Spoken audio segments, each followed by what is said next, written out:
Assalamualaikum dan salam sejahtera. Bertemu kembali di channel YouTube Omar Didik. Pada video kali ini kita akan belajar tentang X dan Y axis. Kita juga akan menyambung projek yang lepas bagi memudahkan proses pembelajaran kita. Okey, tanpa membuang masa, jom kita terus mulakan. Okey, sekarang ni saya nak anda semua pergi kepada new tab dan pergi ke google.com. Okey, di sini saya nak anda search Scratch X and Y axis dan search. So kita terus pergi kepada image dan kita pilih gambar yang pertama. Belah kanan akan ada gambar dibesarkan. Kita tekan right click tertikus kita di gambar tersebut dan kita save as image. Simpan di dalam folder yang anda mudah nak cari kemudian dan save. Okey. Bila kita dah save, kita pergi semula kepada Scratch. Okey, setelah kita selesai download gambar X dan Y axis tersebut, kita boleh menukarkan gambar background ataupun backdrop. So, kita pergi ke belah kanan dan halakan tertikus ke bawah dan kita cari upload backdrop. Okey, di sini kita boleh pilih gambar yang kita dah download tadi. Kita tekan, double klik dan dia terus akan bertukar. Kita boleh nampak dekat stage background telah bertukar menjadi X dan Y axis. Dan kita juga dapati di code area sudah hilang dan dia mengeluarkan tab backdrops. Jadi sekarang ni kita boleh nampak dekat sini kita boleh customize sebenarnya kita punya background. Contohnya, saya boleh pergi ke paint, ke brush, saya boleh lukis di sini dan dia akan terus update di pentas ataupun di stage. Tapi saya nak undur semula sebab saya tak nak kacau dia punya background dan terus pergi kepada kod. Tapi apa yang pelik sekarang adalah di code area kita telah kosong. Sebenarnya dia tidak kosong. Kita hanya perlu tekan di sprite yang kita dah buat tadi. Okay, dan dia akan terus memberikan kod blok yang kita dah buat. Jadi sekarang ni saya akan mengalihkan semula move 10 steps tadi kepada when start is click. Okay. Dan yang ni saya dah boleh delete. So saya boleh right click dan delete block. Okey, sekarang ni kita cuba alih kucing ni. Kita cuba alih ke belakang, kita alih ke belakang, kita alih ke belakang. Apa yang kita perasan adalah X berubah dan juga Y pun boleh berubah. Okey, X adalah paksi yang mendatar. Okey, dan Y adalah paksi yang melintang ke atas. Okey, cuba kita alihkan lagi. Kita tengok perubahan dia. Okey, kita alih ke kiri dia berubah X axis, kita alih ke atas Y axis pula berubah. Okey. So kita cuba alih lagi. Saya akan cuba mengalih kepada negatif 200. Okey. Dan kita juga boleh menukarkan nilai X di ruangan ini. Contohnya saya tukarkan di sini. So kucing akan berada di negatif 200. Untuk Y axis saya boleh cuba buat untuk kosong dan dia akan berada di tengah-tengah. Okey, kita nampak dekat sini dia adalah negatif 200. Macam mana kalau dia 200? Kita cuba buang negatif ini dan tekan enter. Dia akan berada di hujung X yang ke kanan. Kalau dia negatif, dia hujung X ke kiri.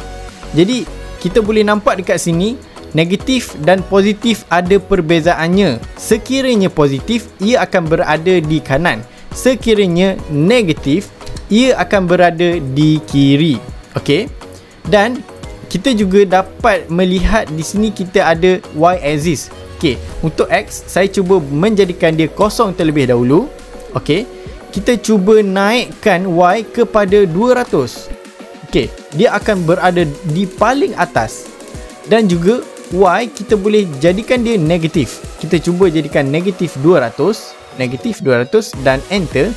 Dia akan berada di tahap yang paling bawah. Okey, ini yang dimaksudkan dengan Y axis. Apa yang sedang kita buat adalah memahami konsep dua dimensi. Okey, sekarang ni kita cuba buat X ni menjadi negatif 200. Dan dia akan berada di hujung kiri dan hujung bawah. Okey. Apabila kita buat kedua-dua positif, okey, X positif 200, Y positif 200 dan dia akan berada di hujung kanan dan hujung atas. Dan apabila kita buat negatif 200x dan positif y, dia akan berada di kiri, atas dan kiri. Dan jika kita buat negatif y dan x positif, dia akan berada di kanan dan paling bawah. Okey, jadi kita boleh cuba mengalihkan kucing ni ke tengah-tengah semula, dan kita boleh gunakan fungsi isi, kita boleh gunakan fungsi pengisian ini negatif 200, dan kita buat dia contohnya 15. Tak cukup lagi, kita nak bagi dia berada di atas line. Kita cuba naikkan lagi 30. Tak cukup lagi, kita naikkan sampai 50. Okey, sekarang ni dia berada di atas line. Okey, sekarang ni kita cuba tekan flag. Dia akan bergerak mendatar di atas line ini. Okey, kita tekan, dia akan pergi lagi dan lagi dan lagi sebanyak 10 step.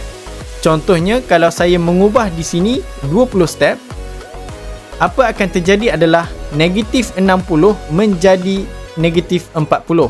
Saya tekan lagi dan tekan lagi sehingga menjadi kosong. Sekarang ni lagi mudah untuk kita nampak perubahan dia, untuk kita mengira 20 ini kerana dia berada di kosong.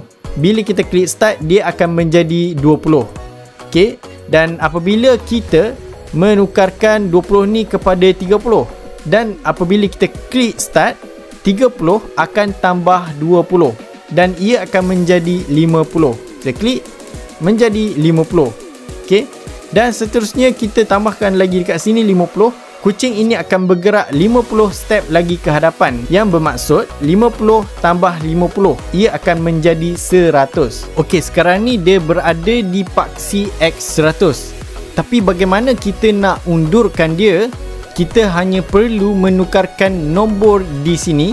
Kita menukarkan nombor negatif. Contohnya saya menukarkan negatif 10, dia akan undur 10 langkah. Kita cuba tekan start, undur 10, undur 10, undur 10 dan seterusnya. Ini bermaksud apabila kita buat negatif, ia akan bergerak ke belakang. Apabila kita buat positif, ia akan bergerak ke hadapan. Itu sahaja untuk video kali ini. Kita jumpa lagi di video seterusnya berkaitan dengan Scratch Programming yang lebih menarik. Assalamualaikum dan bye.